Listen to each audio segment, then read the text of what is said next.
If you're shopping while working, eating, or even listening to this podcast, then you know and love the thrill of a deal. But are you getting the deal and cash back? Rakuten shoppers do. They get the brands they love, savings, and cash back. And you can get it too. Start getting cash back at your favorite stores like Levi's, Plow and Hearth, Adidas, Sephora, and Neiman Marcus. Stack sales on top of cash back and feel what it's like to know you're maximizing the savings. And it's easy to use. And you get your cash back sent to you through PayPal or check. The idea is simple. Stores pay Rakuten for sending them shoppers, and Rakuten shares the money with you as cash back. Download the free Rakuten app or go to Rakuten.com to start saving today. It's the most rewarding way to shop. That's Rakuten. Rakuten.com.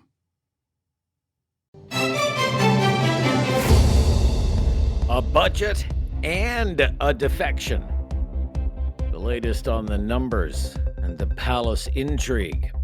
This is Now You Know. I'm Rob Snow. The answers you need from the people in the know. This is Now You Know with Rob Snow on News Radio. Well, the budget is out. Now comes the sales pitch. It's a big spending budget, with the largest deficit in Canadian history outside of the pandemic years, a budget deficit pegged at more than $78 billion. And it forecasts more than $140 billion in new spending over the next 5 years. Speaking at a light rail transit garage in Ottawa before he huddled with his Liberal caucus on Parliament Hill, Prime Minister Carney suggested this budget comes down to choices. Friends, the work ahead won't always be easy because the challenges we face are not small. But in this moment of great change and deep uncertainty, we have a choice. We can retreat, slash the deficit, hope for the best, wait and see if the trickle-down ever comes. That will gut the support to the most vulnerable Canadians just when they need that support the most. And it won't grow our economy. Our other alternative is to advance. We can empower Canadians and build this country bigger and bolder than ever before. This is the first budget of the Mark Carney era and the first budget for his new Minister of Finance, François-Philippe Champagne. In prepared remarks to news reporters, he didn't mention all the new spending or the size of the deficit, calling it instead an investment budget. Prime Minister Carney was elected having a bold mandate to bring change to the big things in this country, and Budget 2025 will deliver on that. Today, we're delivering an investment budget, the kind of budget that will make Canada more resilient, more prosperous, that will make Canada the strongest economy in the G7. We are going to be making generational investments to build Canada strong, from coast to coast to coast. But this budget is proving to be a tough sell for the political opposition in Ottawa. Before the finance minister even wrapped up his budget speech in the House of Commons, Conservatives were already saying they couldn't support it. This is the leader of the opposition, Pierre Poilievre. This costly budget forces Canadians to spend more on debt interest than on health care transfers. Wow. More than the government collects in GST. That means every dollar the Canadians pay in GST will go to bankers and bondholders instead of to doctors and nurses. All while he raises the industrial carbon tax on farm equipment and fertilizer and therefore food, on steel, concrete, and other industrial projects needed to build homes, a big tax increases on homes and food. Our party wanted an affordable budget for an affordable life. And on behalf of all the Canadians who can no longer afford to eat, heat, or house themselves because of Liberal inflation, we Conservatives cannot support this costly Liberal budget. The Bloc Québécois is also a no. That party's leader, Yves-François Blanchet, said this looks like a Stephen Harper budget. I hardly see how, after having met with our caucus tonight, we could vote in favor of this budget. Those $78 billion of deficit, whatever tricks they want to invent, There's nothing of what we did ask in the budget. And I must tell you that what the Bloc Québécois asked in order to maybe support the budget about elders, about healthcare transfers, about what we did ask, but one thing that was not given to Quebecers and given to everybody else would have been good for all Canadians, not only Quebecers. Still, the answer is no. This is a red conservative budget, which Mr. Harper might have signed. Even Elizabeth May, the Green Party leader, a longtime ally of the Liberals, is a no on this budget. This budget is not about even sacrifices across our country. They're generational sacrifices. My grandchildren lose. This government has decided not even to mention our legally binding Paris targets and has jettisoned most climate programs, including the oil and gas cap. The climate competitiveness strategy, so-called, will create large winners in the corporate sector and create more subsidies for fossil fuels. So with the Liberals still a pair of votes shy of majority, even with a floor crossing, more on that in a moment, every vote counts. It could be up to the NDP. That party's interim leader, Don Davies, though, isn't ready to show his cards. We're not telegraphing anything. I'm a Jack Layton, New Democrat. We came to Parliament to make Parliament work. We want to be propositional, and we want to give this budget the serious once-over that it deserves. And we want to consult with Canadians. So I think that's what a responsible opposition party does, and that's what we're doing. Debate on the budget will start in the House of Commons later today, in just a couple of hours from now. The first confidence vote could happen as soon as tomorrow. I'm Rob Snow. This is Now You Know on News Radio.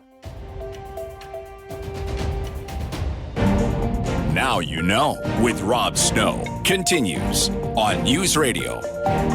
It takes a lot to knock a federal budget out of the top of the news cycle in Ottawa on Budget Day. But a political defection will do that. The Conservatives are down an MP. The Liberals are up an MP.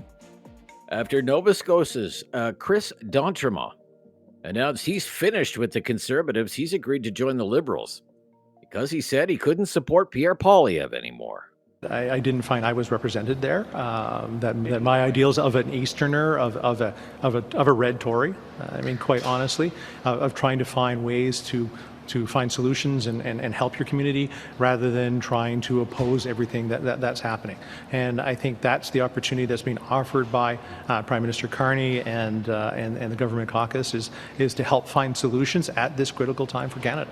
I'm also wondering if you can maybe contextualize the decision to leave with regards to what happened with your push and your bid to become the Speaker. Some MPs have told me that you looked dejected the day that you had to remove your name from the floor, and of course, another one of the Conservative colleagues ended up being Deputy Speaker. I'm just wondering if you could speak a little bit to that, about how that impacted this decision. I think it was an awkward time. I was hopeful, as many people would be hopeful, but I did move on. The summer came, and we had a great summer of traveling around. It wasn't really in my mind. It's just looking at leadership styles and whether we're doing the right thing for Canada or we're doing the right thing for ourselves. I would rather be on the side of Canadians. And D'Entremont had some parting words for his former caucus mates in the Conservative Party. Well, I think they should look at themselves and see if they're offering the right thing to Canadians, of trying to build for the world. We have a great opportunity here in Canada, and rather than knocking people down, we should try to find ways to work together, and that's what I've always tried to do in my career. As for the Prime Minister, Mark Carney is welcoming his newest MP to Team Liberal. Well, I'd say the following. First, I want to underscore what I said at the start, how much I admire Chris D'Entremont, appreciate his joining the government caucus at this crucial time for our country. And I think that's the point to all MPs, wherever they're sitting in the House. This is a time where we need to act as a country, be as unified as possible, to act boldly, and to invest in the future of Canada. That's what this budget does, and we'll speak to anyone, publicly or otherwise, that can support us. So this floor crossing gives the Liberals 170 seats now just too shy of a majority government. And today, reporters wanted to know from the Prime Minister if any other opposition MPs could soon be joining the Liberals. I'm new to Parliament. My view is always I will talk to anyone. It's part of our job is to talk to each other. You get ideas. You learn a lot when you're listening more than you're talking. So we seek out different opinions. I do that. I do that with the premiers. I do it with other members of Parliament. We'll continue to do that. The Conservative reaction to this has been somewhat muted so far. Pierre Poilievre did not hold a news conference yesterday after the budget. Rob Batherson, a past president of the Conservative Party and a Nova Scotian, called this defection the worst personal betrayal he has ever experienced in politics. And as for some of the MPs in the other parties, they're suggesting this signals trouble ahead for the leadership of Pierre Poilievre. This is the NDP's Don Davies. Well, it sends a message that not all's well in the Conservative Party, I think. It shows that there are some cracks, I think, opening. I mean, I thought that Mr. Poilievre's comments a few weeks ago about calling the RCMP leadership despicable and actually inferring that his political opponents should be jailed were totally inappropriate and frankly channeled Donald Trump, who has weaponized the judiciary and police forces of the United States against his political opponents. Totally inappropriate. So it doesn't surprise me that that has caused problems among some people in his caucus. But I'll leave that to him to work out. Green Party leader Elizabeth May suggested the d'Entremont floor crossing shows the difference between conservatives and progressive conservatives. Chris d'Entremont served the Nova Scotia government as a progressive conservative. He was Minister of Environment in Nova Scotia and made some very good decisions. I have a lot of respect for him. I'd like him to join the Green Party if he's going to cross the floor. Too late for that. D'Entremont has been a Conservative MP since 2019. Before that, he served in the Nova Scotia legislature, won 5 elections there as a member of the Nova Scotia PC party, having first been elected back in 2003. With this floor crossing, the Liberals now hold every riding in Nova Scotia. I'm Rob Snow. This is Now You Know. This is News Radio.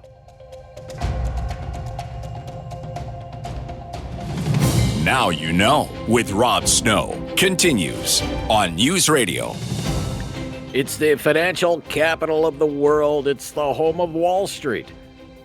Donald Trump made his name and fortune there, but now voters have elected a 34-year-old self-professed Democratic socialist to be the next mayor of New York City. His name is Zohran Mamdani, and he captured a little more than 50% of the vote, defeating the runner-up Andrew Cuomo by 9 points. And during his victory speech, Mamdani took straight aim at President Trump. If anyone can show a nation betrayed by Donald Trump how to defeat him, it is the city that gave rise to him.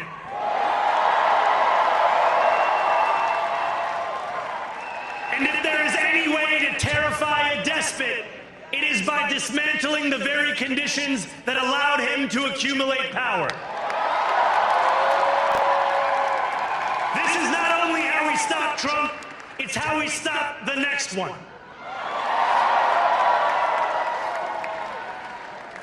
So Donald Trump, since I know you're watching, I have 4 words for you. Turn the volume up. A year ago, Zohran Mamdani was a little-known member of the State Assembly of New York and a card-carrying member of the DSA, the Democratic Socialists of America. But he had a message that caught fire. He promised New Yorkers a more affordable city with free transit and child care, rent freezes, and even government-run grocery stores, calling it an agenda for a cost-of-living crisis. So let us speak now with clarity and conviction that cannot be misunderstood about what this new age will deliver and for whom. This will be an age where New Yorkers expect from their leaders a bold vision of what we will achieve, rather than a list of excuses for what we are too timid to attempt. Central to that vision will be the most ambitious agenda to tackle the cost of living crisis that this city has seen since the days of Figueroa LaGuardia.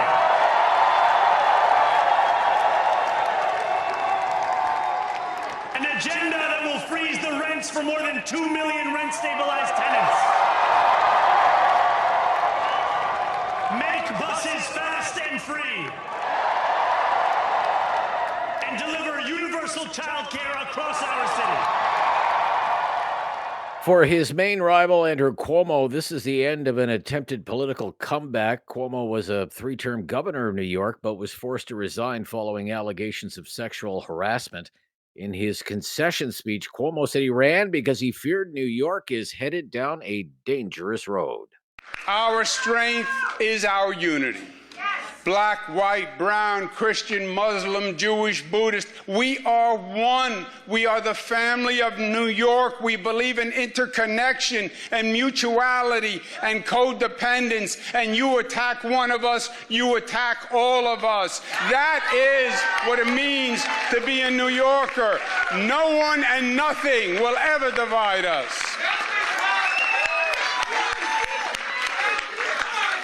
And this campaign was necessary to make that point. A caution flag that we are heading down a dangerous, dangerous road. Well, we made that point, and they heard us, and we will hold them to it. So what does Donald Trump think of this Ma'am Danny story? Well, not too much. During an interview with 60 Minutes that aired this past weekend, Trump was actually asked what he would do if Ma'am Danny won. That includes former New York Governor Andrew Cuomo and Zohran Mamdani. Zohran Mamdani, 34-year-old Democratic socialist. He's the communist, not socialist, communist. He's far worse than a socialist. Some people have compared him to a left-wing version of you, charismatic, breaking the old rules. What do you think about that? Well, I think I'm a much better looking person than him, right?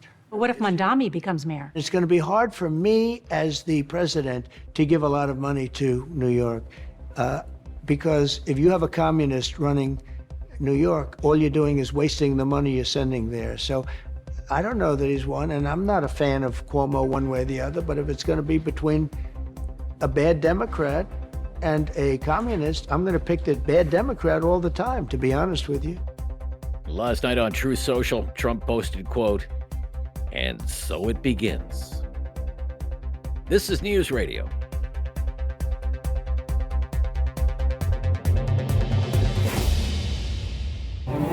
There is no question Rob won't get answered. Now You Know with Rob Snow continues on News Radio. Well, it's time for our Wednesday Newsday political panel with Deirdra Tindale back with us, Vice President Crestview Strategy. Hi, Deirdra. Hey, Rob. How are you? Good, thanks. How are you? I'm empowered, Deirdra. I feel empowered today. Fantastic. Happy to hear it. Yeah. Jordan Paquet is here, Vice President of Bluesky Strategy Group. Are you feeling empowered today, Jordan? I feel empowered today. Oh, I'm feeling very empowered today, Rob. How are you? That's good. That's good. That's good. Okay. I'm just going to start with a very general question for Deirdra and Jordan. Deirdra, you go first. What is your reaction to the budget? I think it was predictable in that the title of it was Canada Strong. But given how long we've had to wait for this, I feel like many that I was left in suspense. It doesn't feel like we've moved on from the campaign speak of a need to build Canada Strong into actually getting into build mode, right? We've waited 7 months for this budget. We've waited 20 months for a budget in Canada. And so it felt like a lot of what came into the document, and it's a very thick document, but it still manages to lack a lot of detail. Okay. So what's the shortfall for you, Deirdra? I think a lot of the things that we already knew were going to be in the budget were a repeat. Some of these funds that the Prime Minister had announced on the campaign trail that he would enact, he's since announced, the CEO of the Major Projects Office, the Build Canada Fund. It just doesn't feel like we're getting on with the doing with respect to those. So the budget probably should have been made clear about, I don't know, what the KPIs would be, what some of the actual projects that are now underway, where the specific funding is going to go. There just didn't seem to be a lot of that detail, and it feels like it's taking a really long time to figure out these things that, at least on the campaign trail, seem to have already been figured out. Okay. KPIs? What's that? KPIs? Oh, sorry. Key performance indicators. Key performance indicators. Okay. Key performance indicators. All right. Okay. Thank you, Deirdre. Jordan, what's your reaction to the budget? What's glaring to me, I think, in this whole budget is just the overall size of the spending and the debt and the deficit that we've allowed to rack up in this country, and the effect that then that is going to have downstream on inflation and affordability measures. I know it's not the politically popular thing to do anymore to rein in spending or talk about deficit spending, but I think if you ask pretty much any fiscal expert, they're going to have some major concerns about where these things are headed. $70 billion deficit is just it's completely out of control, unaffordable. Adding to now we're well over $1 trillion in the overall debt in Canada, which really limits a government's ability to have any fiscal room if we do face some major economic downturn or recession in the future. So I think just on that alone, this budget really hinges on some of these other measures that they've put in to inject some stimulus spending to build up Canadian industry. But at the same time, if we do face any type of economic downturn, we're not going to have much fiscal room to maneuver. And I think that's a point that's really missed in this budget. Okay. In the run-up to the budget, there was a lot of speculation, primarily driven, I will say, by the Liberals about having the votes and whether the budget would pass, whether there would be a Christmas election. A lot of that driven by the government House Leader Steve McKinnon, what we were hearing from him. There's been the floor crossing now of Mr. D'Entremont. I want to get into that in more detail a little bit later. But given what's in this budget, what we're hearing from the various players on all sides, what do you think of the prospects of it passing and avoiding an election? Deirdre? Well, now they only need 2 more votes. And in the document itself, there are promises for the electorate of the interim NDP leader, Don Davies, as well as a similar promise for Heather McPherson, who is, of course, a candidate in the leadership race for the NDP. I think it would be very difficult as an MP to vote against a budget when you've been offered specifics, not even for your party and the greater electorate, which is what they should be looking at, but specifically for your riding. So I think that was a bit clever on the part of the government. And I think that makes it easy for the NDP to find 2 votes and potentially still, abstain or find a way to, split the parties voting. Okay. Jordan, what do you think on what happens next? Yeah, the budget's going to pass. I mean, the budget's going to pass as it is. It's going to pass. The NDP has basically already come out and said, they can probably find a few people to abstain. And when you're openly musing about that, you're already losing your negotiating power. So, I mean, I know back before when the NDP had a bigger caucus, they could draw concessions out of government. I don't think government's even interested in doing that this time. I don't think the NDP has the power or the energy to even push for anything. The last thing that they need is an election. I mean, it's tough for them to go lower than where they are right now, but it's tough to see how they would make any gains in a campaign upcoming. So just based on that alone, regardless of any of these other floor crossing rumors, I just don't see that this budget won't pass as it's currently written. Okay. We'll be right back with more on the budget, and of course we'll talk about the drama of yesterday and the floor crossing with a Conservative leaving and crossing to join the Liberals, Mr. D'Entremont from Western Nova Scotia down in the Yarmouth area. We'll be right back on News Radio.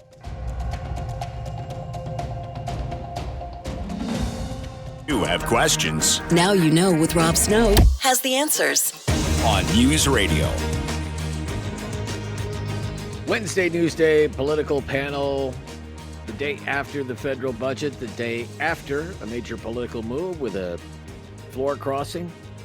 Conservative joining the Liberals this time around. Deirdra Tindale here, Vice President Crestview Strategy, works out of the Montreal office. Jordan Paquet, Vice President Bluesky Strategy Group. Jordan, I mean, on the surface, you would think there'd be some things here that Conservatives should like. There's a reduction in immigration streams, reduction in the ranks of the public service. The oil and gas emissions cap seems to have, it seems to be on its way out.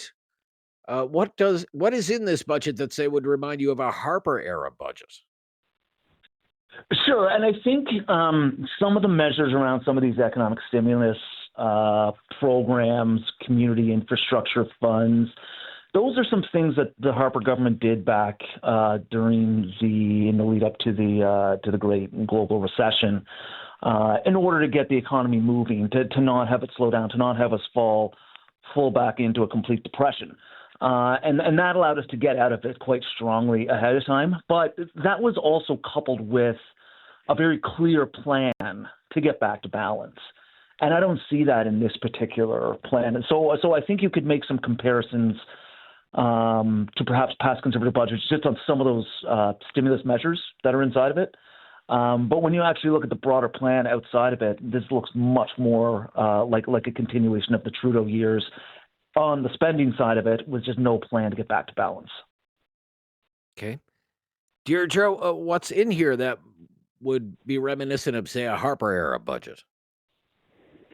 Well, if we look at Canada's new government's budget from 2007, called Aspire, given that this new government is also calling itself the Canada's new government. If we look at some of the highlights from that one, investment in infrastructure was a big one that year, and I don't think any of us can forget Canada's Economic Action Plan, which was really meant to boost, the country's economy and provide some stimulus. Too early to tell whether the new infrastructure fund in this budget will be something similar, but that might be something that reminds us of the Harper era. Some tax cuts for families, although in different shapes and forms, would remind us of that as well, and ultimately support for business. Interestingly, at that time, it was to help Canadian businesses compete globally. So while the circumstances were slightly different, it was again looking to help companies compete on the world stage at a time when we were having to do things slightly differently.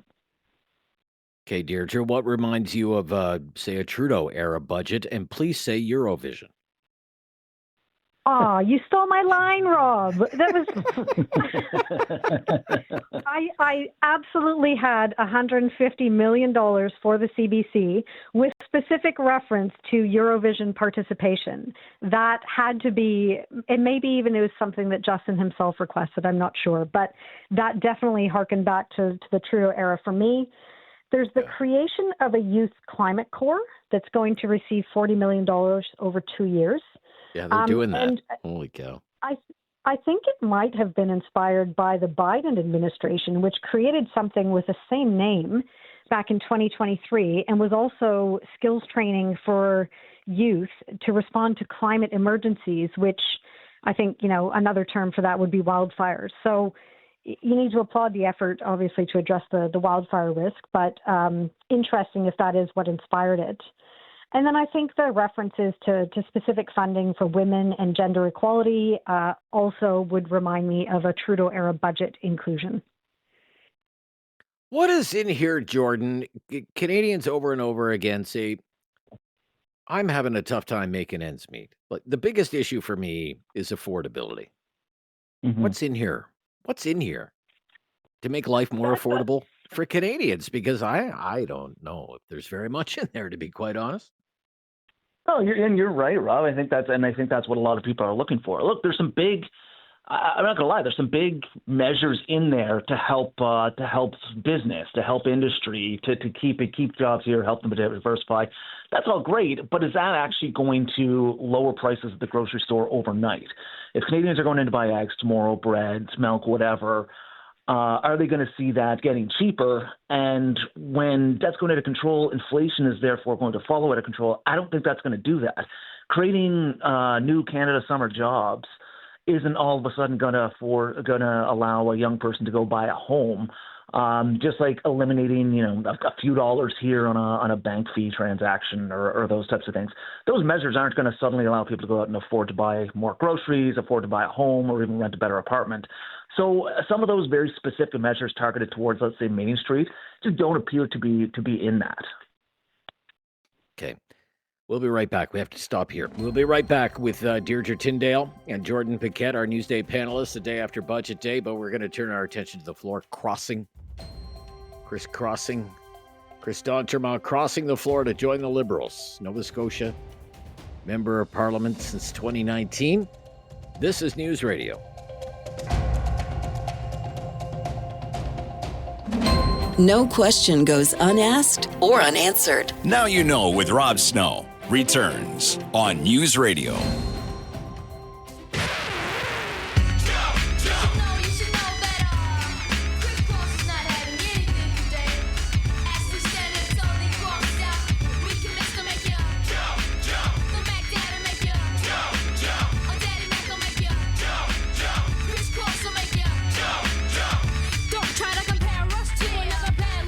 Sorry to do that to you. I was inspired by that today.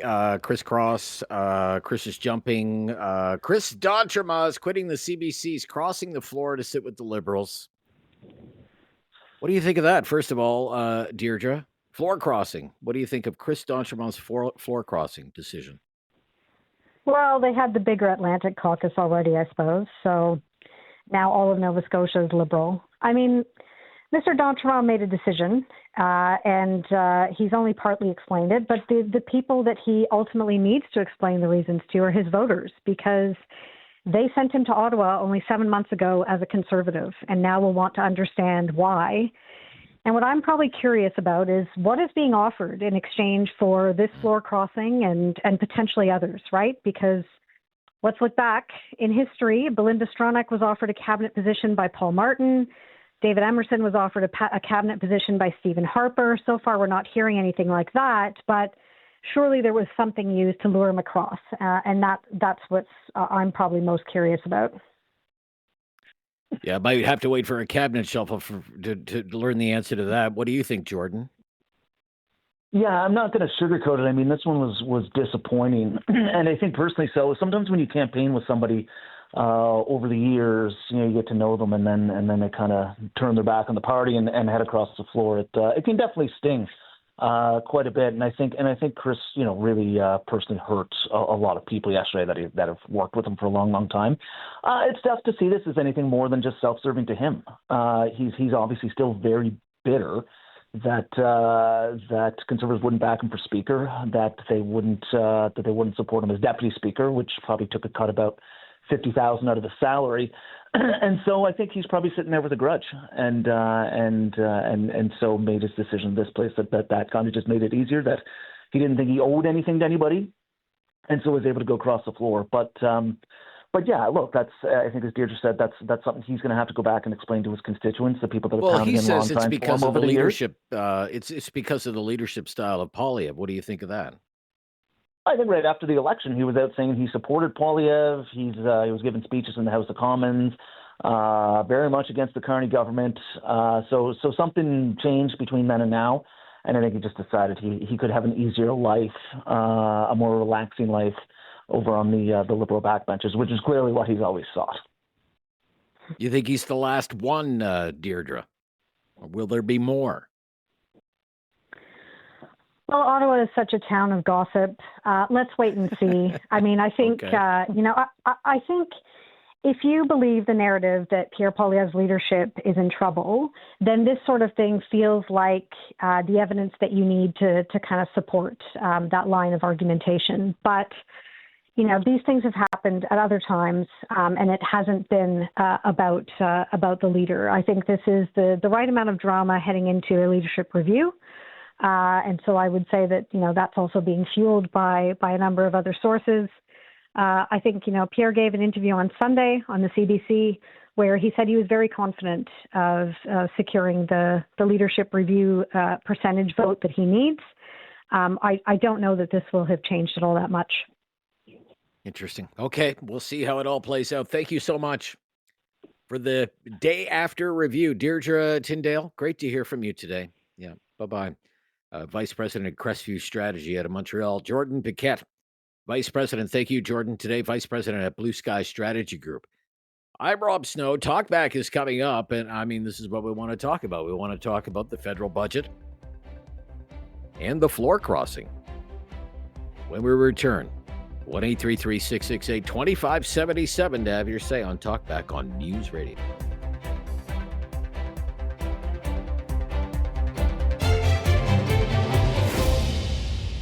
It's time to talk back. On Now You Know with Rob Snow. Call now. And have your say. 1-833-668-2577. Welcome to Talkback. It's 2 hours of debate and discussion on the big issues of the day.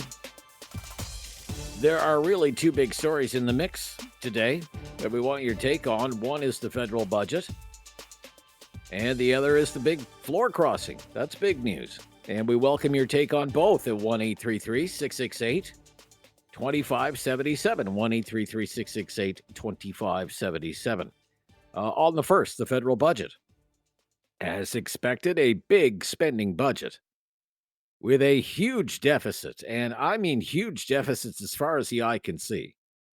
The deficit for 2026 is expected to be more than $78 billion. $78 billion.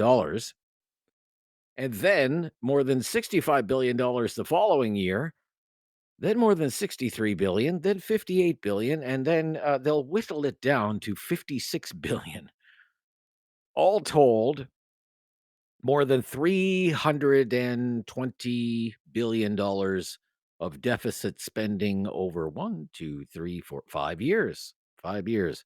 And almost $90 billion in net new spending is what the government says for next year. The government, of course, doesn't call it spending at all. It calls it investing, because how can anyone be against investing? But we've heard from Prime Minister Carney, we've heard from the Minister of Finance, and they say this is the budget that meets the moment.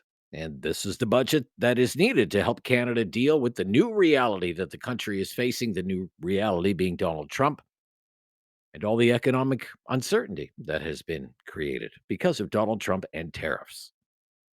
So some of the highlights, businesses will be allowed to write off investments they make in things like new technology, equipment, machinery sooner through what the government is calling a productivity super deduction. Almost $60 billion over the next 5 years in new spending for national defense. It looks like it's the end of the road for the oil and gas emissions cap, which would be welcome news for Alberta. Permits for international students being cut in half. There's a cut to the foreign aid budget of about $2.7 billion. Cuts to the size of the federal public service is the big cost-saving measure, aims to save more than $58 billion over the next 5 years there. And the public service would eventually be reduced by 40,000 positions by the year 2028, 2029, using 2024 as a baseline. That's when employment in the public service hit its peak. So those are some of the highlights. Okay, just some of the bullet points, if you will, of the budget. I will say it is getting a rather lackluster review in a lot of the political press today. Some of the headlines today include phrases like fails to meet the moment, or not quite as advertised, or doesn't quite live up to the hype, or elbows up, IQs down, and my personal favorite, liberals should be kept far away from the economy. Now, both Prime Minister Carney and François-Philippe Champagne, the Minister of Finance, say this is why the voters elected a Liberal government, to make generational investments, while at the same time get spending under control. And they say that's what they're doing on the budget. What do you think of it? Is this budget the right budget for the time because of all the economic uncertainty created by the Trump administration, or do you think this federal budget misses the mark because it spends and borrows too much money? What would you say? Based on what you know, based on what you have heard about the budget so far. Good budget, given the situation Canada's in right now, or maybe a swing and a miss because of all the new spending and all the new borrowing. 1-833-668-2577. The other big news story of the day, I'd really love to hear from our listeners in Nova Scotia on this one today. Get your reaction to this story. A Conservative MP from your province. The only Conservative MP from Nova Scotia is a Conservative MP no more. He is now a Liberal MP. Chris D'Entremont has crossed the floor from the Conservatives to the Liberals, saying he didn't like the direction the party was taking under the leadership of Pierre Poilievre. What is your reaction to that? What is your reaction to that? He's hardly the first to cross the floor, but lots of floor crossers in the past. He's not even the first Nova Scotia MP to leave the Conservatives behind. Way back in 2003, Scott Bryson joined the Liberal Party. Following the merger of the Progressive Conservatives and the Canadian Alliance to form the Conservative Party, said he didn't feel comfortable with a lot of the social conservative views that some of the MPs had in the party at the time. David Emerson went the other way, crossed the floor from the Liberals to the Conservatives. Stephen Harper made him a cabinet minister. Belinda Stronach went from the Conservatives to the Liberals during the Paul Martin government. Eve Adams did the same thing. Leona Alslev went from the Liberals to the Conservatives, so the other way. So it's hardly new. And it happens in both federal politics and provincial politics, and now it's happened again. The thing is, it's only been 6 months since the election, and Mr. D'Entremont was elected as a Liberal. He wasn't elected as a Conservative. If the voters wanted a Liberal, they would have elected a Liberal. But now they have a Liberal MP. He was like the one blue dot on the whole map of Nova Scotia. His riding, Acadie, Annapolis, Yarmouth, Digby, Kingston, Greenwood, CFB Greenwood. In that part of the province, the westernmost part of the province. He was at an event this morning, and he said he just feels as though Mark Carney has the country moving in the right direction, and without being too specific, it was clear he didn't like the leadership style of Pierre Poilievre. What do you think of this decision from this MP? Whenever this happens, there are always calls for a by-election, and there are calls for this MP to run in a by-election, and if he thinks he can get elected as a Liberal when he was just elected as a Conservative, then let him prove it by running in a by-election. What do you think of that? Or are you okay with it? Maybe you think Mr. D'Entremont's come to his senses. He's seen the light. He's done the right thing by ditching the Conservatives and joining the Liberals. Nothing like a little palace intrigue on budget day, no less. So phone lines open right now. Reactions to the budget and the floor-crossing MP. He might not be the last. 1-833-668-2577. 1-833-668-2577. If you've never called us before, just mention that. We will make your call a priority on Talkback, on News Radio. Have something on your mind you want everyone to know? Call now. Hello. 1-833-668-2577. It's Talkback on Now You Know with Rob Snow. So two big stories in the news today. I mean, there's the federal budget, big spending budget, big deficits, and an MP crossing the floor. What do you think of the budget? The right budget for the times? Or is the government spending too much money, borrowing too much money? Give us your take on that. 1-833-668-2577. Then we have the MP crossing the floor from the Conservatives to the Liberals. Chris D'Entremont, Acadie, Annapolis. That's in western Nova Scotia. He was elected 6 months ago as a Conservative. Now he says he doesn't agree with the Conservative leader, Pierre Poilievre, so he has ditched the Conservatives and joined the Liberals. What do you think of that? Holy smokes, he might not be the last, according to some rumors. 1-833-668-2577. Let's try Scott in Kitchener. Hello, Scott. Robbie, how are you? Very good. Scotty, yeah. Excellent, go ahead. Excellent show, buddy. Excellent show. It should be automatic. Like, I don't understand. You just get voted in under your conservative coat 6 months ago, and now you all of a sudden flip-flop. It should be a by-election all the way. This is ridiculous. Okay. Why do you say that? Well, I think it's true. He was just voted in as a conservative. Like, Okay, did his views... okay. What has Poilievre done or preached differently than he did 6 months or a year ago? Same thing. Same facts all the time. Facts. What's different? Okay. Well, today, first of all, he said he wasn't promised anything. I guess time will tell on that. And he says he's more of a red Tory. And I guess Pierre Poilievre is not a red Tory. So, Well, why the heck did he run as a Tory to begin with then? okay. You should have, you know what I mean? Like, I don't understand. Like, it's ridiculous. And the budget is a pile of shit. The budget's a pile of garbage anyway. Like, it's... Why do you say that? Show us the country building projects. Like, let's start getting to our resources. Okay. Let's start getting our resources to market. Let's get a firm plan, a firm, hard plan. None of this where we're going to we're investing in the future instead. Get the shit done now. Get it done. All right. I got to let you go if you're going to talk like that on the radio, Scott, and I might not take your calls anymore. You have to clean up the language. 1-833-668-2577. 1-833-668-2577. I'd really love to hear from our listeners in Nova Scotia today, particularly about the last remaining Conservative falls by choice.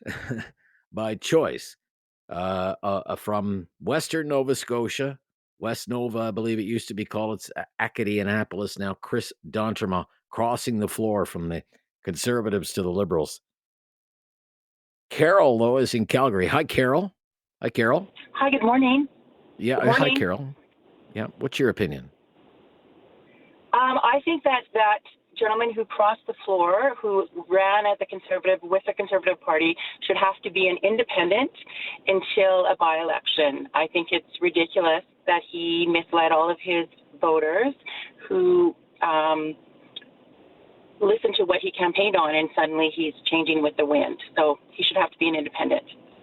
Okay. He should have to sit as an independent. If he wants to leave the Conservatives, he should sit it as an independent. The last caller said there should be a by-election if he wants to cross the floor. What's your opinion on that? He can be an independent until there's a by-election, and then he can take his chances to see what happens in the by-election. Take his chances. Okay. All right. And the liberal budget is, again, way over the top for the amount of spending, and it's going to be a long time till we get returns, and it's not even a guarantee that we will get the returns that they've promised. What is it about the budget? I mean, I think too much spending. Is that what you're saying? Yeah, right. Okay. That's right. Okay, because you would think $78 billion, the second highest. I understand, but there are cuts to the size of the public service. There's a lot of spending on infrastructure. Certainly, the Harper government spent a lot of money on 10%. infrastructure. Cuts to international student permits, cuts to foreign aid. None of that. No, that doesn't swing you at all. Try phoning CRA and see how that goes for you. They're only cutting 10%, and they've hired way too many over the last decade, so they've got room to trim. All right. Thank you for your call. 1-833-668-2577. Two big political stories, the budget and a floor crossing. It's been a while since we've had one of those. Love to hear your take on that at 1-833-668-2577. It's Talkback on News Radio. Have something on your mind you want everyone to know? Call now. Hello. 1-833-668-2577. It's Talkback on Now You Know with Rob Snow. Yeah, two big stories we're kicking around today. One is the budget. The other is the floor crossing MP, Chris D'Entremont. Elected 6 months ago for the Conservative Party, has now departed that caucus. He is sitting with the Liberals now. He went to the caucus meeting for the Liberals today. As a matter of fact, Prime Minister Carney spoke about Mr. D'Entremont, thanked him for his courage today. But some people say it should be a by-election, shouldn't be allowed. What do you think? And on the budget, the right budget for the times, or is this a government that is spending too much and borrowing too much? Let's take a call from Halifax. Jim is in Halifax. Hi, Jim. Hello, Rob. Thanks for taking my call. Yeah, you're welcome, Jim. What's your opinion? On two things. First of all, I don't know, the Liberals are touting this is why the people voted them in. I'm not a Liberal. I don't vote Liberal. I want them gone. But let's not forget, that's not true. The people were sold a bill of goods, and Mr. Carney said that he was the man to take care of Donald Trump. The budget was an afterthought. And by the way, he said that he would come in at around $42 to $46 billion. I'm sorry. He's well over that. So let's get that straight, because they change the story every time, and they kind of hope that people forget about all of the lies and the misgivings that they've had, and unfortunately, a lot of Canadians do. Now, as far as Chris D'Entremont goes, I don't know how familiar you are with West Nova area, but there's not a whole lot down there. In the Yarmouth It's area, very rural area. Yeah, rural area, yeah, right? Absolutely. Yeah. If it wasn't for the ferry in Yarmouth, they'd roll the sidewalks up at 6 o'clock. Couldn't even keep the lights on. Okay. So, and as far as Argyle in that area goes, they used to be a very thriving fishing community, lobster. I mean, I did a bunch of work down there when I was a younger man. And, yeah, I mean, the place was thriving. It was a place to go. But they got tired over the years and years and years of losing things, and they got tired of the liberal nonsense and the lies, so they decided to go conservative. Well, Mr. D'Entremont, he's come up through provincial politics, and he won as a conservative. They didn't vote him in as a liberal. They wanted a change, so they put him in power. I mean, it was close. That was one of the closer races on election night. It was like you won by 1% or something like that, right? Yeah. Yeah, I watched it, and I'll be honest with you, I was very disappointed. And I mean, my generation, the boomers, I guess, are the ones that are keeping the Liberals in there. And I can tell you, this is one boomer that didn't vote for them, and I won't vote for them because I'm tired of it. There's nothing in the budget for anybody. There's no affordability in there. Nothing for people. I don't know what they're going on. But D'Entremont, I think that he's just mad that he didn't get what he felt he deserved, which would have been the deputy speaker job or a plum cabinet position, or when Mr. Poilievre gets into power, if that ever happens. I don't know. Right, make him a critic or whatever. Yeah. Okay. Yeah. So that's just my opinion, and I think if you check with most of the voters in West Nova, they'll tell you the same thing, and I don't think they're very pleased. Okay. He was the last conservative standing. There are suggestions, and there are always suggestions when there are floor crossings, as you know, he should have to either sit as an independent or run in a by-election. What do you think?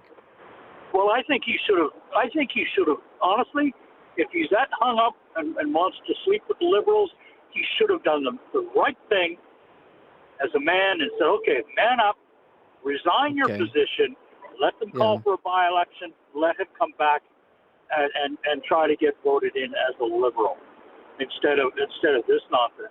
And as far as him stating in the media that, hey, I'm not the only guy, well, that was a nice piece of deflection. Don't look at me. Look at what's going on over here, possibly. Well, he also said that he prefers the Carney's leadership style over Poilievre's. What do you think about that? Really?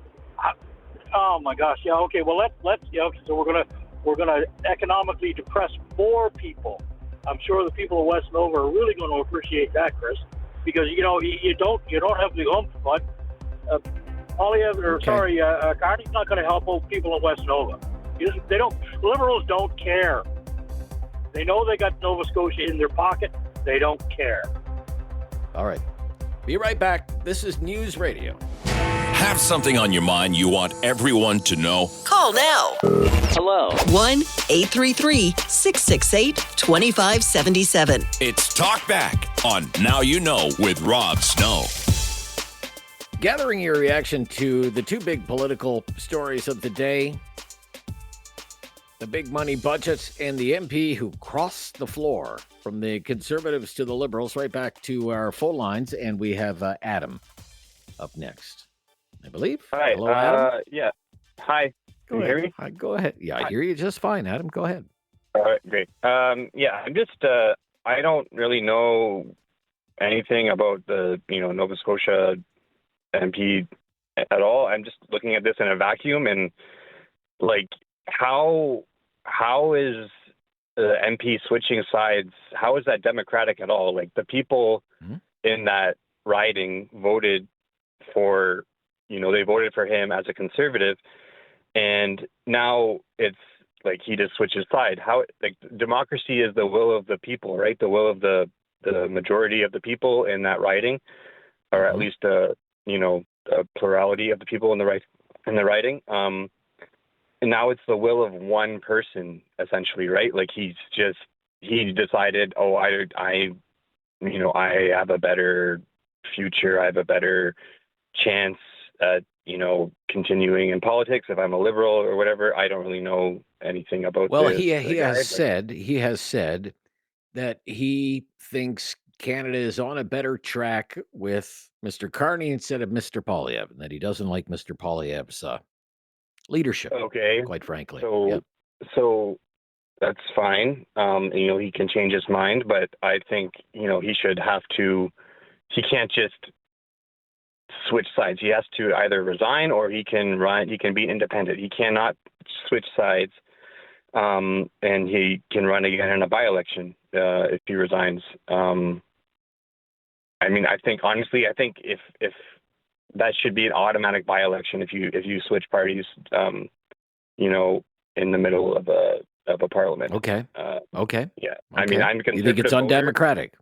Yeah. Yeah, it's 1,000% undemocratic. There's no way that this should be allowed. The people in that riding, their voices have been, he lied, and he maybe he didn't lie at the time, but he's lying now.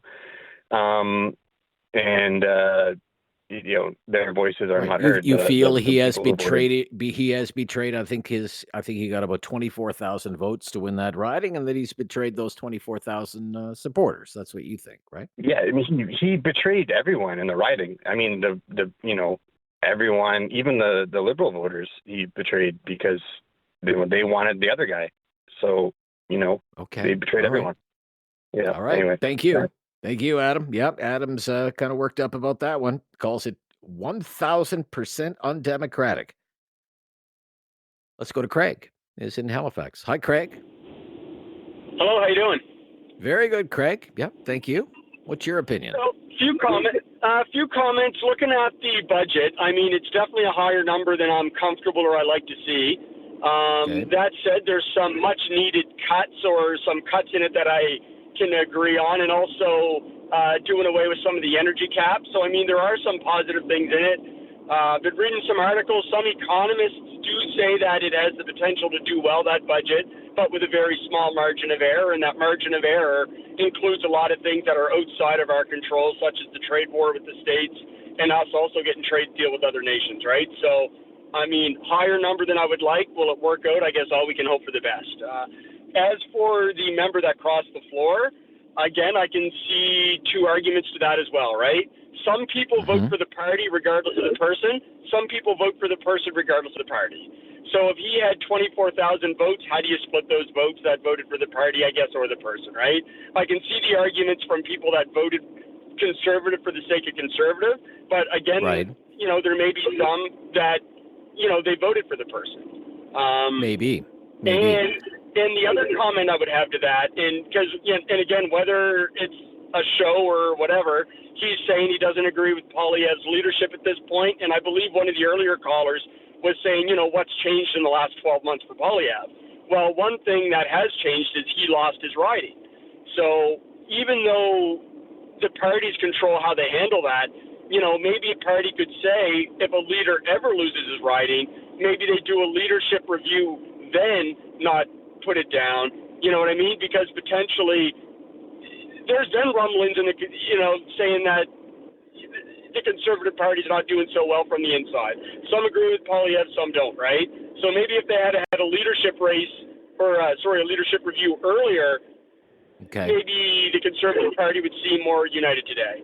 Again, I don't know. That's just, just an opinion. Well, there will be one in about 2 months, right, in January.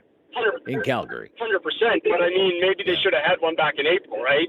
That, 8 or 9 months, if there's dissent within a party, leaves a lot of time for things to fester. All right. But, I'm interested in your point on Mr. D'Entremont crossing the floor, and okay, were they voting for, say, the leader or the party, or were those voters voting for Chris D'Entremont? Does have a long history in that area in politics. I mean, going back 22 years now, since he was first elected as what they call an MLA in Nova Scotia, member of the Legislative Assembly. So, say he had run for the Liberals and said, "Well, I'm going to run, but I'm going to run for the Liberals this time." Maybe just given his popularity, his track record, his ability to get reelected, maybe he would have had a shot as being elected as a Liberal. Who knows? But he didn't run as a Liberal. And that's it. Right. Because I know for me personally, I voted Liberal and Conservative, but also in my riding, in my area, I actually changed kind of party based on the person that was running because I identified with them and what they stood for. So at least from a personal view, I voted both for a party and for a person. So again, I don't know how that split would have worked there, but I mean, it's just another perspective to look at, right? Thank you. Thank you, Craig. Be right back with more of your calls. Lots of lines available there. 1-833-668-2577. Dissecting the budget, gathering your reactions to it. And the floor crossing, what we call the palace drama. Another MP crossing the floor, this time just 6 months after being elected for another party. I'm Rob Snow. It's News Radio.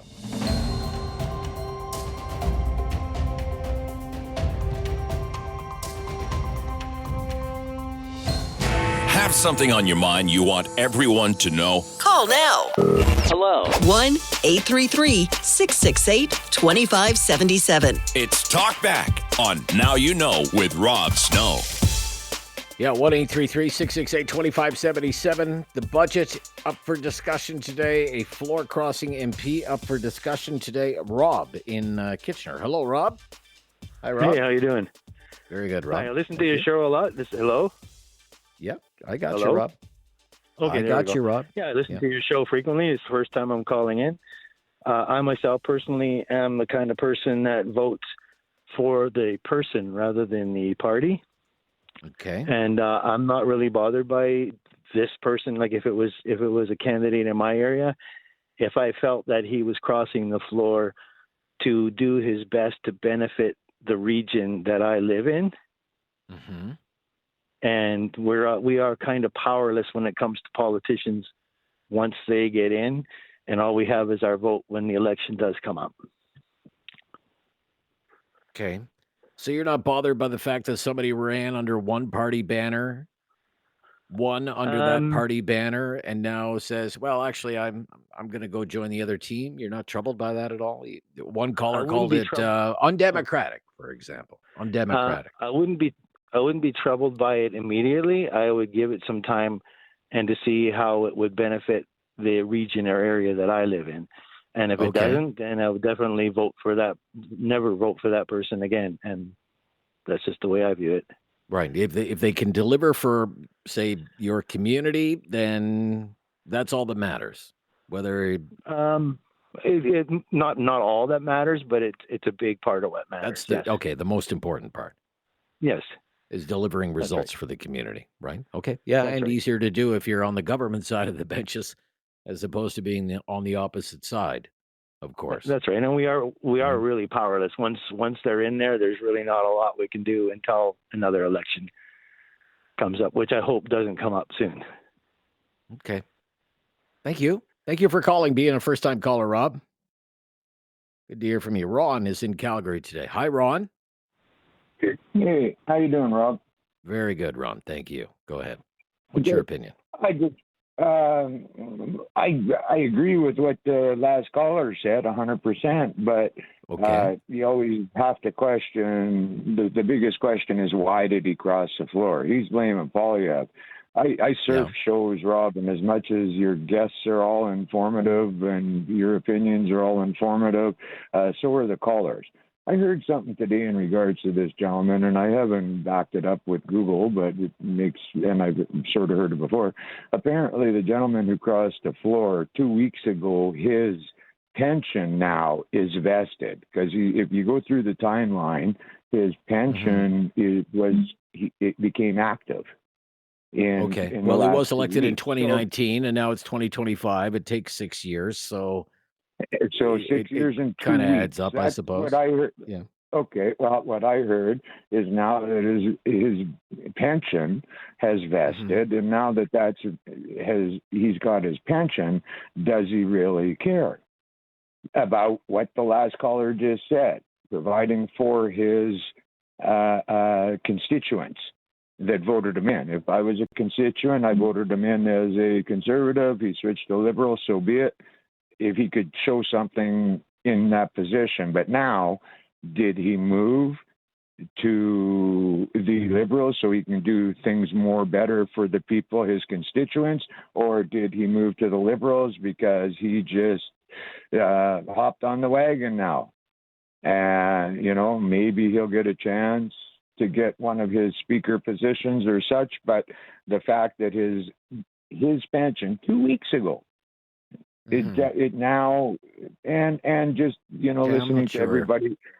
Yeah. Well, also listening to everybody, Rob, I mean, he's going to have more influence in Nova Scotia for his riding. And then, like you said as well, just in addressing the last caller, because he's on the Liberal side and you can do more on the winning party side than you can on the losing side. But in the same context, there is no more Conservatives in Nova Scotia, my understanding. So why there are 11 ridings. There are 11 ridings in Nova Scotia.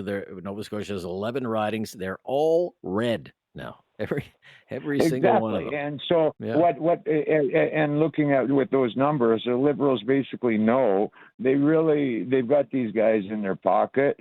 Alberta is complaining, the being and complaining about, we're this and this and that. So the Liberals are more motivated to do and try and earn votes out here, because I'm from Calgary, but, they know so how is this guy going to be more effective in now a totally red riding? Logic dictates that the Liberals aren't going to be overly motivated to do much more for Nova Scotia. If they can do something for Nova Scotia or do something for Alberta, they'll pick Alberta, because then they can maybe pick votes up.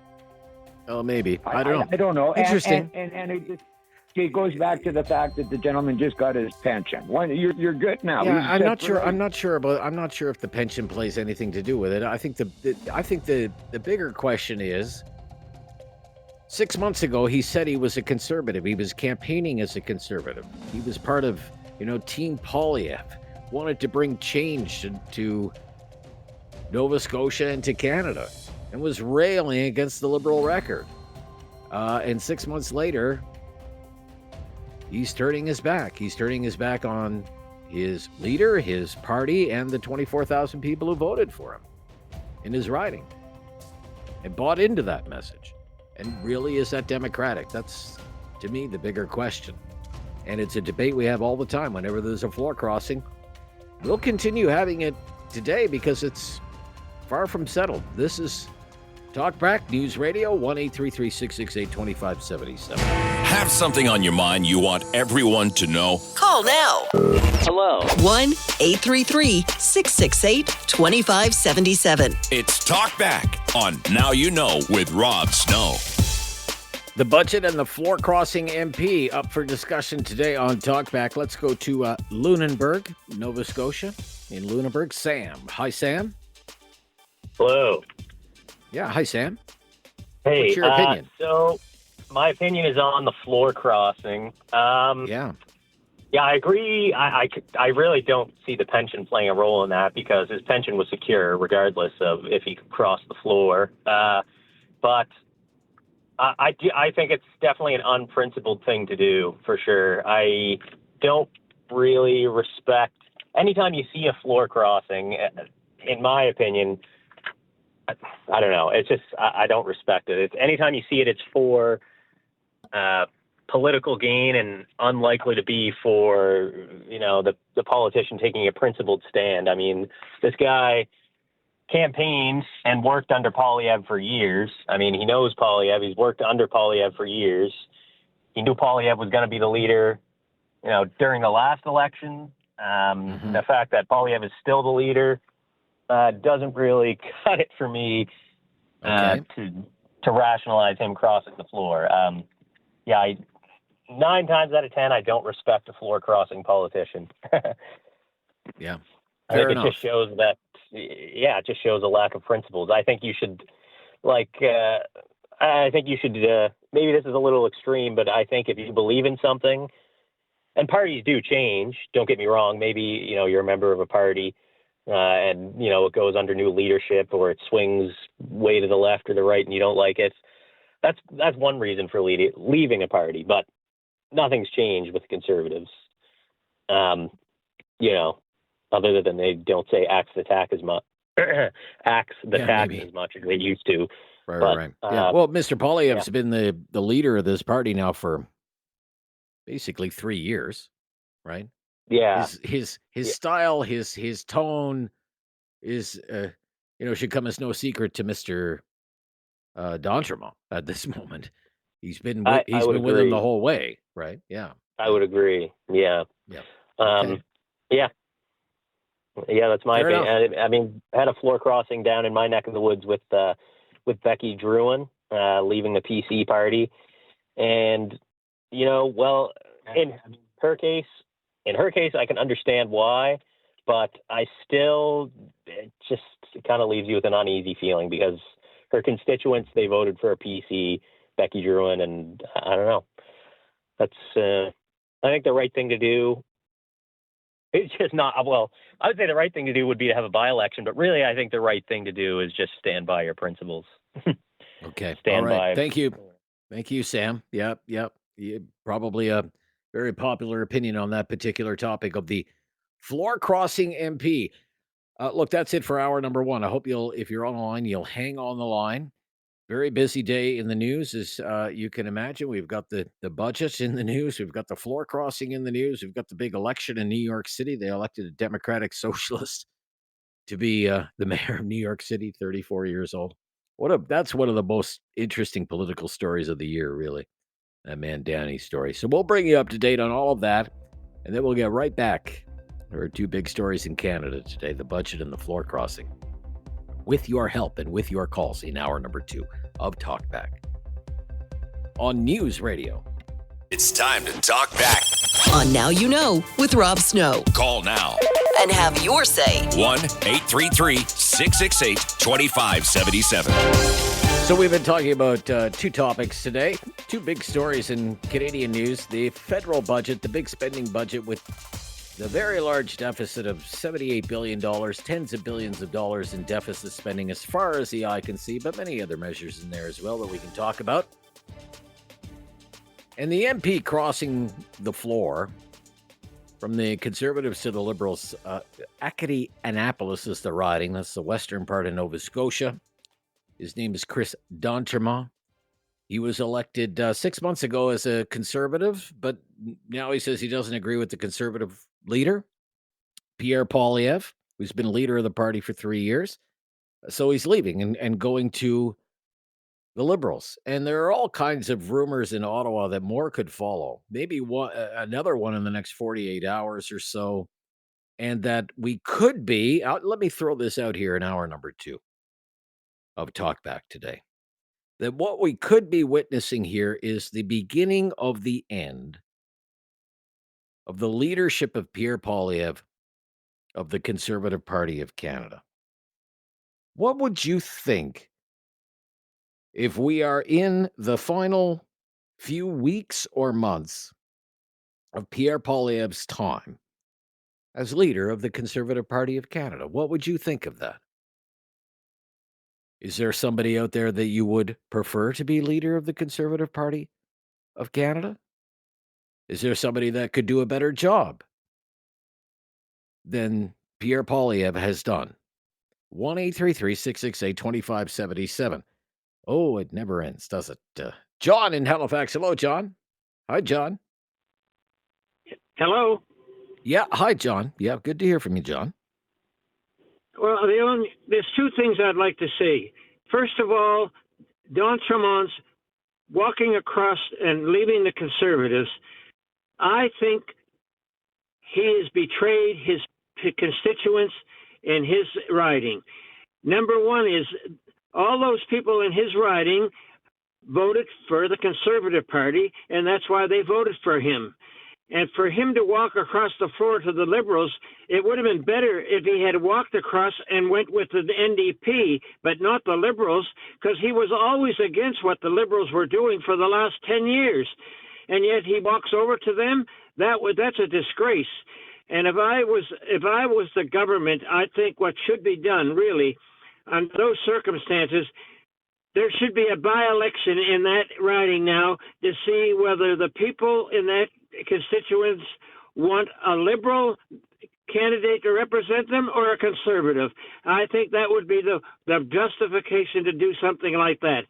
I think what he did is a disgrace, and everybody that walks across the floor, if they're not happy in the riding that they were in and with the party they were in, they should stay anyway and maybe try to rectify it, not just quit. That's a quitter as far as I'm concerned, and I wouldn't want him to be my leader for anything. The other thing is, as far as the budget goes, if I was in business, would I want the government to run my business the way they're running the government of Canada? I'd be bankrupt, and actually, we're actually bankrupt in this country right now, as far as I can see. Why are we spending money that we don't have? It doesn't make sense to me at all. I'm a businessman, and I can't understand how I could spend money. It's like a person that worked for me one time, and God rest his soul, he's gone now. He used to spend more money than what he was making every week.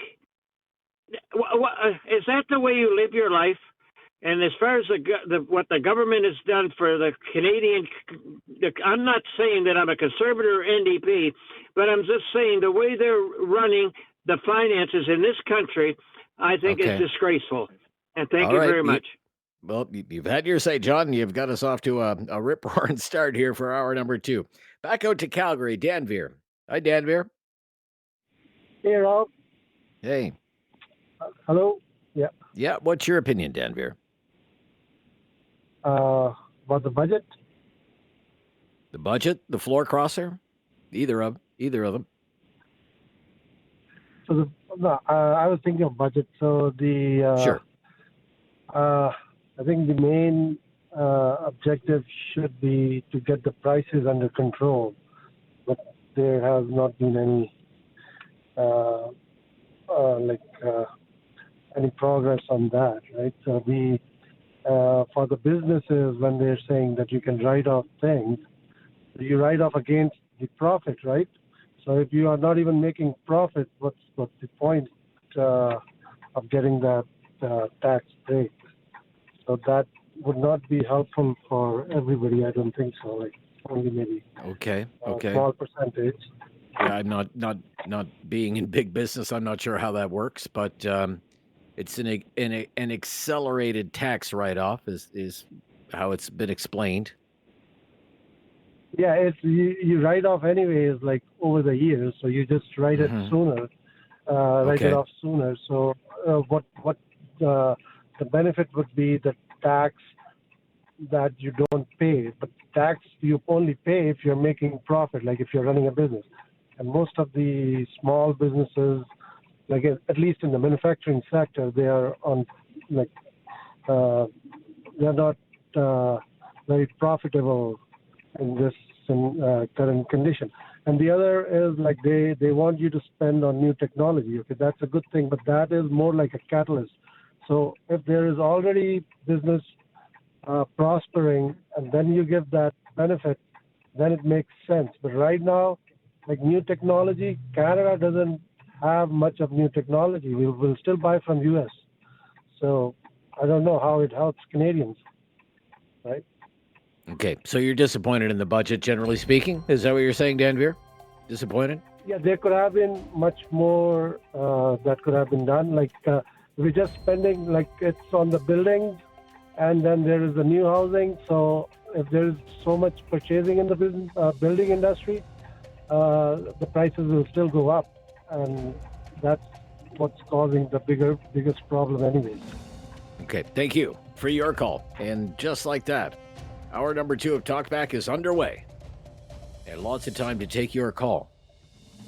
We can get your reaction to the federal budget, the MP crossing the floor. Is it the end game, the final few innings, so to speak? The third period for Pierre Poilievre's time as leader of the Conservative Party of Canada. What if he loses another MP or even 2? This is News Radio.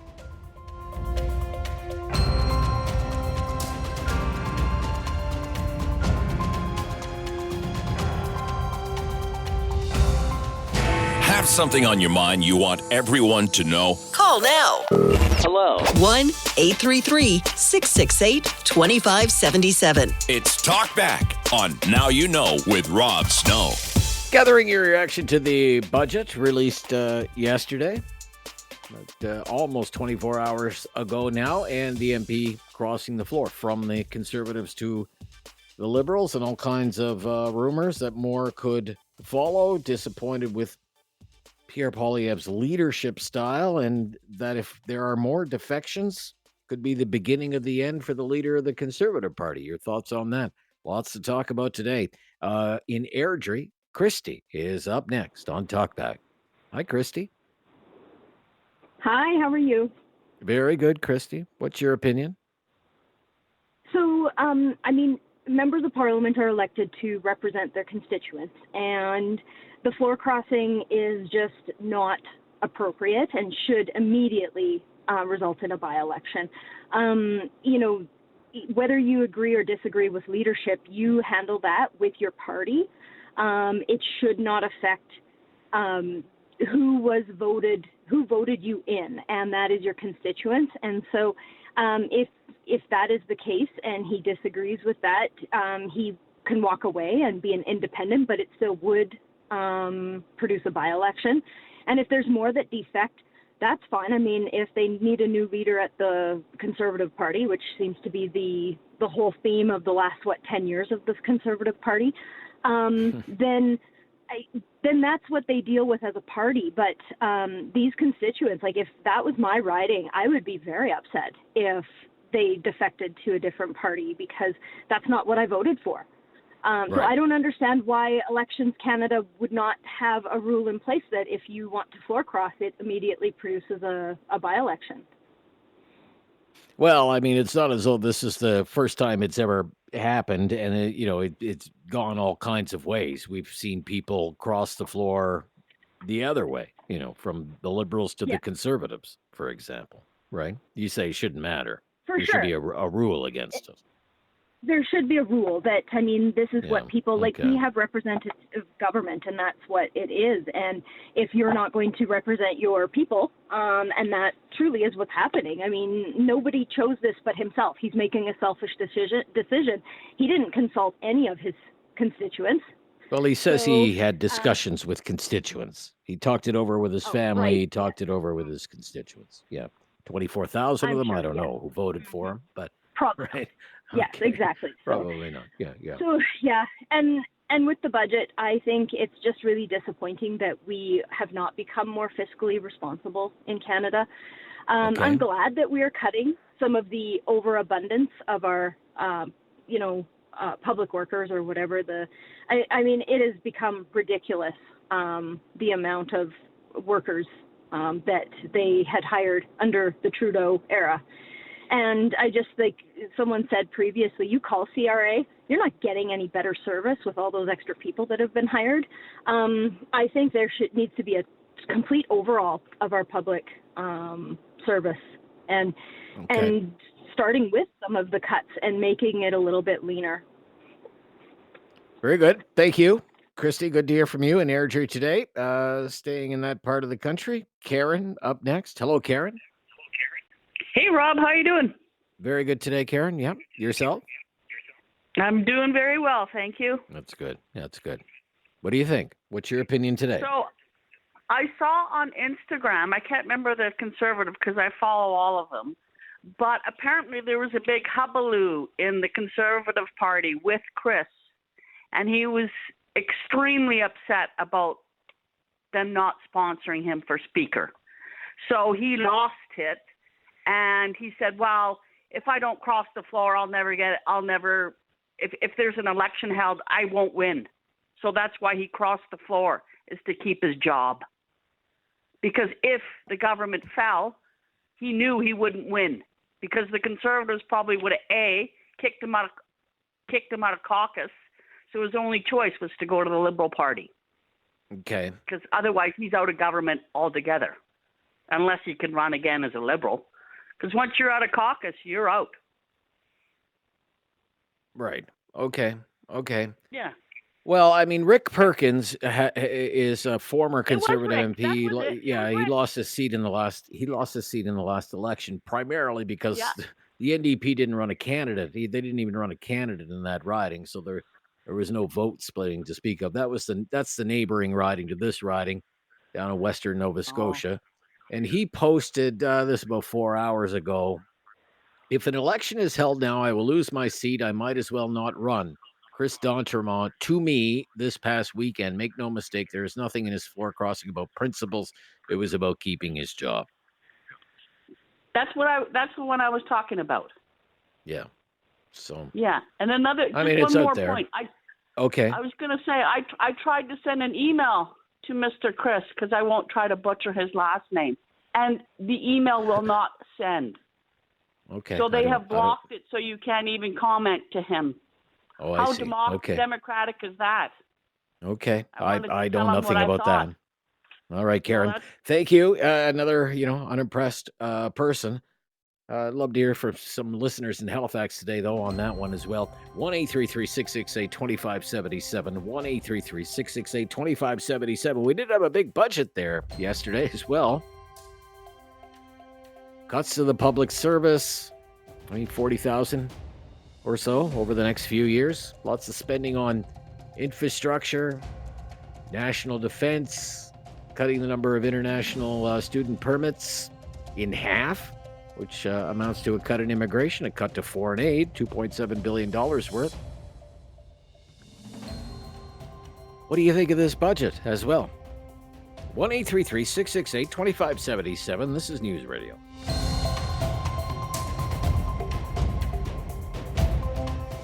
Have something on your mind you want everyone to know? Call now. Hello. 1-833-668-2577. It's Talkback on Now You Know with Rob Snow. I was watching Prime Minister Carney this morning talk about his newest MP, Chris D'Entremont, defected from the Conservatives to the Liberals. The Prime Minister looked like the cat who swallowed the canary, I must say. Quite pleased about the news about an MP ditching the Conservatives to join his team. And for the news media that were assembled at that event at a transit garage in Ottawa, it was like all they wanted to know about it. How long have you been talking to this guy? Have you been talking to others or other MPs going to cross the floor? Mr. Carney, of course, wouldn't let that cat out of the bag and wouldn't say if any more MPs are willing to cross the floor. But one has, Chris D'Entremont. 1-833-668-2577. And the budget, of course, was released yesterday.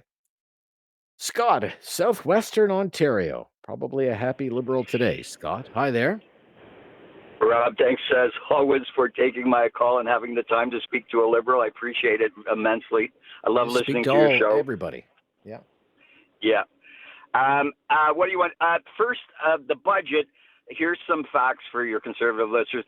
The Stephen Harper budget of 2009, when we were coming out of the economic collapse of 2008, in today's dollars, that budget was higher than yesterday's budget. So for everybody needs to calm down. Yeah, it sounds like a lot, but really, terrible times call for terrible measures. So relax. It's less than. Well, this one is $15 billion. This one is $15 billion higher than just last fall. Like, how much inflation has there been? How much has my dollar purchasing power eroded since, say, last fall? Well, last fall we didn't have Donald Trump south of the border, did we? Putting tariffs on us last fall. So things have changed, and we have to roll with it. I trust, like a lot of Canadians, and it sounds like some conservatives. Like Mark Carney is center right, and like if there's red Tories, if there's, it's funny. we used to in Canada, because I'm old enough, I'm in my 60s, to remember when there was blue Tories and red Tories. And if there's red Tories out there who are center-right, but not far-right, but center-right, then Mark Carney could be their guy. And as a liberal, the Liberal Party has moved from, Justin Trudeau's leftist sort of leanings to being center-right. And if there is conservatives, like the gentleman from Nova Scotia, who may want to, and there could be others. I do think it's an indication of Pierre Poilievre. I think he hasn't learned his lesson since coming back. I don't know how many by-elections. I hear your callers calling for by-elections out in Nova Scotia. I don't know how many special by-elections we have to have for Conservatives. We had one of Alberta already, a special one, so the leader could get his seat back in Parliament. And I think he hasn't learned anything. And certainly the last couple of weeks ago when he started talking about Trudeau being in bail and lock him up and the RCMP and all that stuff, I think Conservatives start thinking, is this guy Prime Minister? Is this a guy that we can see as our Prime Minister of Canada? And for a lot of Canadians, Rob, the answer is no. Okay, thank you, Scott. Got to run. Hot take as always. Dyed-in-the-wool Liberal there from Southern Ontario. You could react to that, share your own opinion. It's Talkback. We'll roll with it. This is News Radio.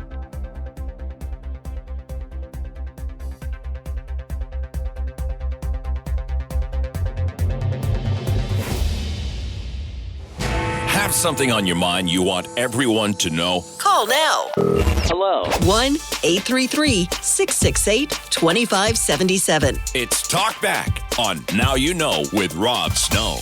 Talking about the budget, talking about floor crossing, talking even about the future of the leadership of Pierre Poilievre as leader of the Conservative Party, given these, this defection and rumors of maybe one or two more. Let's go to Dallas in Cambridge. Hi, Dallas. You're on the air. What's your opinion? Yes, sir. How are you today? Very good, Dallas. Yeah. Go ahead. Good. So I'm going to kind of go in a little bit of a reverse order here. Mr. Poilievre, Mr. Poilievre has got one foot in the grave and another on the banana peel, in my opinion, and I'll leave Why do you that say at that? Okay. Well, I can comment a little further. I mean, there has been dissent in that party off and on over the last period of time. And he's a little bit of a ruler, if you will. He comes across that way to me anyways. Had he figured out something different to say on his commercials during the last election, he'd probably be our prime minister today. But he just kept throwing his ace in the hole out there. That's what I'm going to do. Well, okay, Mr. Carney beat him to it, didn't he? Okay. All right. Right? So anyway. Yeah. Okay. Yeah.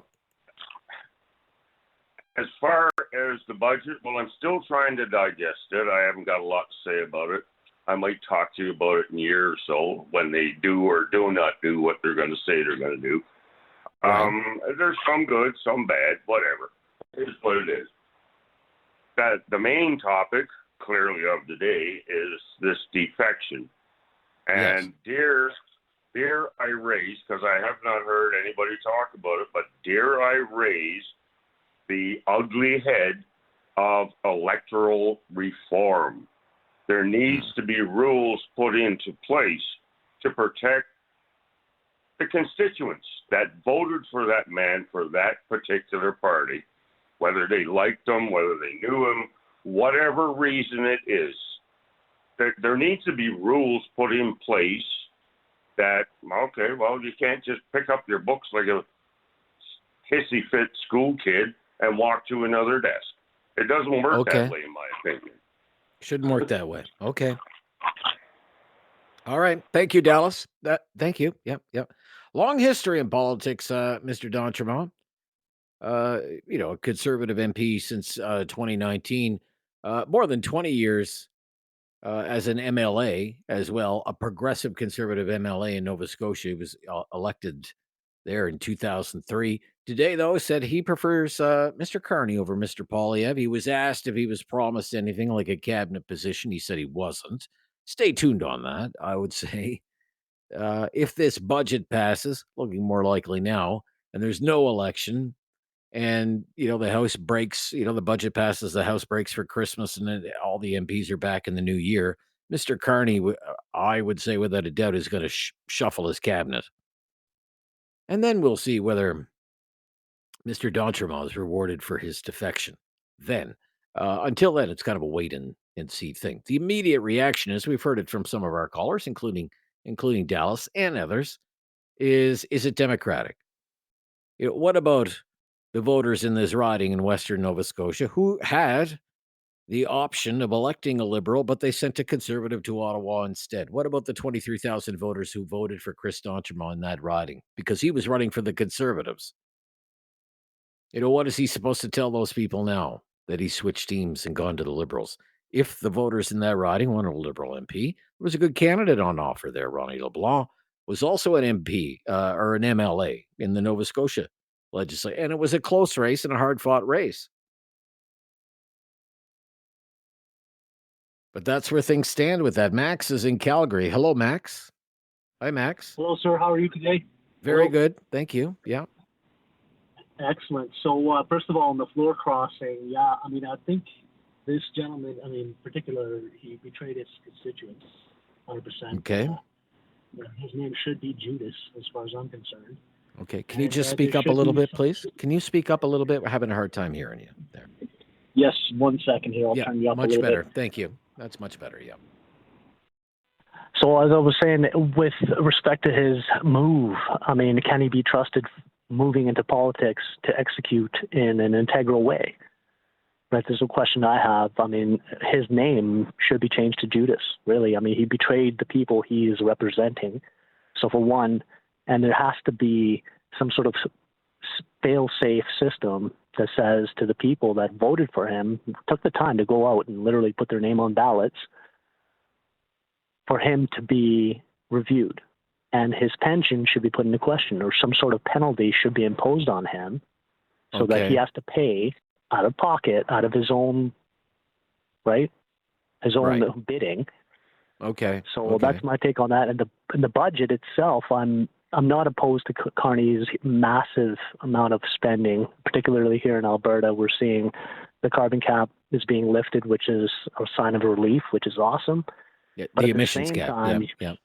The emissions cap. Yeah, no, but at the same time, it's a staggering amount of money that's being spent. And I don't know if you're aware of the U.S., they're basically detaching themselves from the American dollar.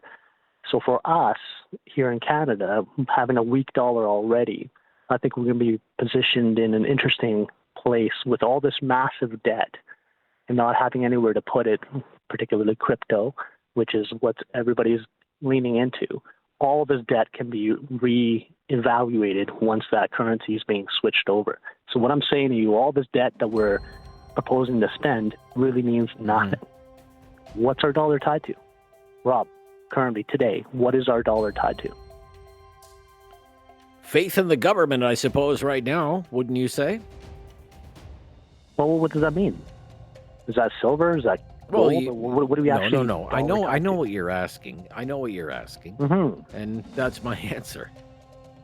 Faith. That's brutal, faith Rob. In the that's brutal. Government. Okay. You think it should be backed by some kind of hard currency like gold, right now, or in your opinion, like a Bitcoin or something like that? Right? Carney's on point. Spend it, and then switch currencies, reevaluate the debt. Boom, we're laughing. Okay, I don't know about that. I don't know about any of that. Thank you, though, for your call. 1-833-668-2577. Still time to fit you in. Lots of time left here in Talkback today. This is News Radio. Have something on your mind you want everyone to know? Call now. Hello. 1-833-668-2577. It's Talkback on Now You Know with Rob Snow. Yeah, it sure is. We've been talking about the budget. We've been talking about floor crossings today. On the budget, even though it's a Liberal budget, big spending one at that, there are some things that you would think Conservatives could get behind. They're not getting behind them, but these are things that might even show up in a Conservative budget. Cuts to the size of the federal public service, 40,000. Not an insignificant number over the next few years. would take the ranks of the public service back to where it was before the pandemic. Some of you may think it doesn't go far enough. The unions and the NDP will certainly think it goes too far. The government hopes it can't accomplish much of this through attrition, early retirement incentives. We'll see what happens with that. The Conservatives probably would have done the same thing. Spending on infrastructure will be interesting to see what that looks like in the end. That's really what this budget is leaning into. It is somewhat reminiscent of the Harper years, trying to spur the economy in the depths of the Great Recession of 08-09, coming out of the global financial crisis. Massive public works program undertaken by the Harper government. You couldn't go anywhere in the country at that time without seeing a highway being paved or twinned or an overpass being replaced or a new one being installed or a community center or a hockey rink getting a new roof. And there were signs crisscrossing the country. This project brought to you by Canada's Economic Action Plan. If it looks something like that, maybe it's not a bad thing, but who knows if it really ends up looking like that. The number of study permits for international students, that's being cut in half. Cut to foreign aid. $2.7 billion. I mean, I've taken a lot of calls over the last year or so from Canadians who think we spend too much on foreign aid. They're cutting it. So maybe some of you will be pleased to hear that. I think where the budget comes up short is on making everyone's life more affordable. I mean, there's next to nothing there. The cost of living is the number one issue for Canadians. And there's just no there in this budget. There's nothing here that makes life more affordable for you and me. Canadians who are struggling to pay for groceries or pay rents or make mortgage payments, all the other cost of living pressures, precious little that would help Canadians balance a household budget. That's the major failing of the federal budget. There's no relief from cost of living pressures. There's no meaningful tax cut. And for people on the lower end of the income scale, there's no meaningful improvement in social benefits. So far and away, Canadians are saying the number one issue they're facing right now is the cost of living. And now we have news stories. Oh, there's a chicken shortage and chicken prices are going to go up 25%.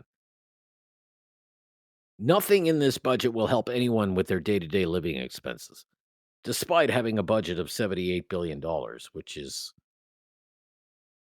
I mean, it's dumbfounding, isn't it? John is in Calgary. Thanks for waiting, John. Hi, John. Hey, Rob. How you doing? Very good, John. Thank you. Go ahead. First of all, about the guy crossing the floor there. When we were in civics class, we're always taught that we vote for the party and not the president like they do in the States. I mean, when they cross the floor like that, they should have to go back to a by-election. It should just be automatic. I mean, it's a no-brainer. Really is. Okay. I know every time this happens, whenever there's a floor crossing, there's always calls for a by-election. There's never a by-election. There's not going to be a by-election this time either, right? No, I know. There's not. Yeah. I mean, it's not right, but I mean, there's so much of the government that's not right. As far as the budget goes, it's deplorable. I mean, we should not be borrowing that much money. And in fact, I don't even think we are borrowing that money. Like the deficit, where does this come from? They're just printing it like they did during COVID.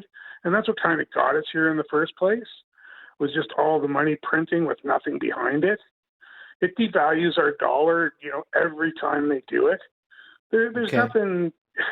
There's no checks and balances. There's no that. You can't just go to the bank and withdraw money out of the machine without having it in your account. It's the same. It's the same with this. There's no checks. There's no balances. We're just printing the money, and it makes us weaker every time we do it. Okay. And last of all, the Poilievre thing. I really don't believe he's got one foot in the grave. I think Poilievre, he's the only politician in a lot of years that I can remember that actually speaks of what he would do and how to fix things. He doesn't just say, hey, we're going to fix housing. He tells you how we're going to fix housing. He says, hey, we're going to fix, long-term projects. He tells you how we're going to fix long-term projects. He has a plan. And people don't listen to it. The Liberals are just I don't know, they just close their ears. So, I mean, it's always going to be like this. It's always going to be polar like this until we can change parties and see what these guys do. Okay. Thank you for your call today. We'll be right back with some more calls and some closing thoughts on this edition of Talkback. You're on News Radio.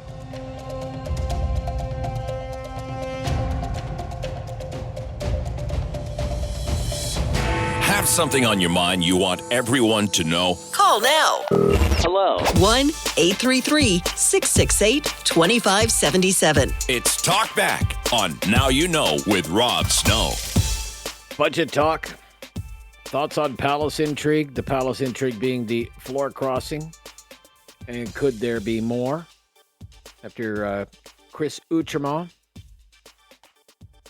crossed the floor from the Conservatives to the Liberals. That means all the ridings in Nova Scotia now, all 11 of them, every single last one of them, all held by Liberals, from Cape Breton to Halifax, now down into Yarmouth, all red, from one end of the province to the other. It's like Alberta, just the opposite, Maybe some of you think, hey, good for him. He's come to his senses. He's left those crazy Conservatives behind. He's with the good guys now, he's with the winning team. But whenever there's a floor crossing, there's always calls for, a by-election and demands that, this individual be held accountable. I'll tell you what, it's going to sting for the Conservatives. It's a big message problem for the Conservatives. You have to think going into the week, like, what do the Conservatives want to talk about? They want to talk about one thing, right? The budget. Let's go after the Liberals on the budget and how the budget is failing Canadians. That's going to be our message, okay? And now, wherever they go, the press gallery is going to be, well, Chris Outremont, he quit on you. And he doesn't like your leader. And how many more people feel that way about the Conservatives, right? These are questions that write themselves. It's just the last thing that this party needed right now, let alone Pierre Poilievre. And there's an old saying, there's never one cockroach. I'm not calling Mr. D'Entremont a cockroach. You know the meaning behind that. Okay? It just means there might be more. Just like when you see one cockroach, there's more than one cockroach. 1-833-668-2577. Linda, I think, is going to get the last word today, however. Hi, Linda. Hello. Hi, Linda. Yeah, good to hear from you. Yes. Okay. On regards to both instances, I think it's a breach of trust. Our vote is a trust in them to do what we ask them to do and what we expect them to do. And I think Carney has failed us. And I think that other one who's crossed the floor has failed his representatives. And also, when it comes to Poilievre, Carney's been pushing for this when he first got in. Didn't he not say, I just need 3 and I'll get them? That was even before he did the budget. Well, I don't think he said that, but it was always obvious that that's all they needed. It was always obvious that's what they needed. And it wouldn't surprise me that the House Leader or the whips or the operatives behind the scenes, the PMO, would be making calls. Yes, what can we do for you? And how do we get you over here? Poilievre in return. So that's what I think anyway. Yeah, it's kind of a double whammy, right? Well, yes, and so it's to his gain, to Carney's gain. It's a loss for the Conservative Party. It's a gain for the Liberal Party, and it raises all these doubts once more. Well, especially if somebody's seating them. About the leadership of Poilievre. Okay, Linda. Yep. Thank you very much. Very good response for the third straight day of political heavy talkback. Maybe we'll kind of switch gears tomorrow, I think. Bring up some new topics. And always your calls and always the latest breaking news. I'm Rob Snow. The latest breaking news coming up next. We're back tomorrow. This is News Radio.